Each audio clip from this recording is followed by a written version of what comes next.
Hello everyone, আমি তোমাদের শিখা। আর আমার এই ব্লগে তোমাদের অনেক ওয়েলকাম। তো ভিডিওটা স্কিপ করো না, পুরোটা দেখতে থাকো। আশা করব তোমাদের ভিডিওটা খুব ভালো লাগবে। তো চলো কয়েকটা কথা আগে শেয়ার করি। মেনলি আমার এই চ্যানেলে তোমরা ডান্সের ভিডিওই দেখতে পাও, বাট আমি আজ থেকে ভাবছি আমার ডান্সের ভিডিওর সাথে সাথে কিছু ধরো আমার সাথে ভালো কিছু ঘটলো, বা ধরো আমি কোথাও ভালো জায়গাটা ঘুরতে গেলাম, সেসব ভিডিও তোমাদের সাথে আমি শেয়ার করব। আচ্ছা, আজকের দিনটায় আমি কেন ভিডিও বানানো শুরু করলাম সেটা বলি। আজকের দিনটা হচ্ছে রথযাত্রা। তো এই একটা সুন্দর দিনই ভাবলাম যে একটা নতুন কিছু ভিডিও বানানো যাক। তো আশা করব তোমাদের এই ভিডিওটা ভালো লাগবে। আর যেহেতু প্রথম ভিডিও বানাচ্ছি, অনেক ভুল ত্রুটি হবে।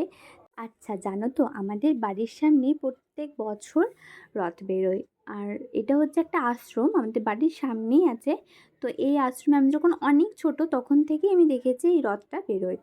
আর এখন হরিচাঁদ ঠাকুরের সমস্ত ভক্তরা এসেছে, এবার এখানে এসে সবাই একসাথে মিলিত হচ্ছে। আর এনারা যখন আসেন, মানে এটা বেলা 1টা নাগাদ আসে। তো খানিকক্ষণ খাওয়া দাওয়া করে রেস্ট নিয়ে তারপর কিন্তু বিকেলে রথটা বেরোয়। আর এই যে পুচকোটাকে দেখছো, এটা হচ্ছে আমার দিদির ছেলে। ওর নাম হচ্ছে শাগনিক। আর অ্যাকচুয়ালি ওর ভিডিও আমি তোমাদের সাথে শেয়ার করব, কারণ একটা দুটো ওর ভিডিও তোমরা দেখতে পাবে। তো আজকের ভিডিওতে ওকে একটু তোমরা চিনে রাখো। আর ও একটু কোথাও গেছিলো, হঠাৎ করে যখন দেখছে এত বাজনা, তো অবাক একটু হয়েইছে, নাচবে নাকি করবে ও বুঝতে পারছিল না। তো যাই হোক, ও এখন একটু সবাইকে দেখে নিজেও নাচার চেষ্টা করছিল। আর গোপু সোনাকে সবাই আমরা একটু প্রণাম করি। আচ্ছা, তো এইভাবেই আমরা সবাই মিলে এই টাইমটা একটু মজা করলাম। আর একটু খাওয়া দাওয়া করে একটু রেস্ট নিয়ে বিকেলে আবার তোমাদের সাথে দেখা হবে। আর এই যে এখন বাজছে ঠিক 4টে সাড়ে 4টে এখন বাজবে। আর আমাদের বাড়ির সামনে বলেছিলাম না রথ বেরোচ্ছে, তো এই যে রথ বেরোচ্ছে। তো চলো সবাই মিলে একসাথে বলি জয় জগন্নাথ। আর জানো তো, যখন ঠাকুর তোলা হচ্ছিল তখন আমি ভিডিওটা নিতে পারিনি, এত ভিড় ছিল, তাই ঠিক মতন দেখাতে পারিনি। আর এখন আমাদের বাড়ির সামনে থেকে অনেকটাই দূরে রথ বেরিয়ে গেছে। আর আমাদের এখানে না দুটো বাজনা করেছে, একটা সামনে আর একটা রথের সাথে সাথে। আর এই দেখো রথে দেখতে পাচ্ছ জগন্নাথ দেবকে। আর এইভাবেই আমরা এখন রথের সাথে সাথে বেরিয়ে যাব সারাটা বিকেল, এখন ওখানেই আমরা থাকবো। তো যেহেতু মাসির বাড়ি আমাদের কাছেই, মানে একটাই আশ্রমের মধ্যে এই দিক। তারপর সবাই এরকম পুচকেগুলো ডান্স করছিল। আর এই দেখো আমাদের ছুটকু। হ্যাঁ, আসলে ওকে আমি একটা নাম দিয়েছি আমার তরফ থেকে, একটা না দুটো, একটা হচ্ছে ওর নাম ছোট্ট মিমি আর একটা হচ্ছে ছুটকু। তো বেশিরভাগ সময় ওকে আমি ছুটকু বলেই ডাকি। আর এই যে এই হচ্ছে মধু আর আমাদের পাশের বাড়ির মামি। তো আমরা সবাই মিলে একটু মজা করছিলাম। এবার রথে যাচ্ছি, না নাচলে হয়, আমরাও একটু একটু নাচছিলাম। তো সবাই মিলে আজকের বিকেলটা কিন্তু খুব মজা করেছি।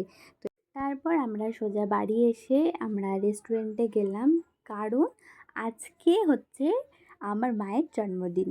তো মায়ের জন্মদিন যেহেতু, তাই আমরা মাকে নিয়ে সবাই মিলে একসাথে রেস্টুরেন্টে চলে এলাম মায়ের বার্থডে সেলিব্রেশন করব বলে। তো এই যে মায়ের বার্থডে কেক। আর কেকটা একটু দিদি আর জিএস মিলে একটু ঠিকঠাক করে গুছিয়ে রাখছে, সাজিয়ে রাখছে, যাতে মা ঠিকঠাকভাবে কাটতে পারে। তো এই যে মা কেক কেটেও নিল। আর মা এখন সবাইকে কেক খাওয়াবে। আর মায়ের বার্থডে মানেই শুধু আমার কাছে না, আমার তো মনে হয় প্রত্যেকটা সন্তানের কাছে মায়ের বার্থডে মানে একটা স্পেশাল দিন। তো আমারও সেম, আমার মায়ের জন্মদিনে আমার মানে সারাদিন এত আনন্দ হয় যে আমরা সবাই এই দিনটা খুব মজা করি। তো এখন সবাই কেক খাচ্ছে। আর সব থেকে মজা দেখো, যখনই মা দিদিকে কেকটা খাইয়ে দিচ্ছে আর দিদির মুখে কেমন লেগে গেল। তো এই জিনিসটা আমাদের তখন খুব মজা হচ্ছিলো, একটু হাসাহাসি হচ্ছিলো। যাই হোক, আমি ভাবলাম দিদি হয়তো রেগে যাবে, বাট দেখছি দিদি না, নর্মালি বিহেভ করছে। তো যাই হোক, তারপরে এইভাবে মজা করতে করতে আমাদের খাবারও চলে এলো। আমরা যেহেতু দাওয়াত বিরিয়ানিতে গেছিলাম, যারা বর্ধমানে থাকো তারা তো অবশ্যই চিনবে। তো দাওয়াতে গিয়ে আমরা সোজা বিরিয়ানি, চিকেন চাপ আর একটা দুটো কোল্ড ড্রিঙ্কস অর্ডার করেছিলাম। তো খেতে খেতে আজকের দিনটা খুব মজা করে আমরা কাটালাম, সকাল থেকে সন্ধে পর্যন্ত।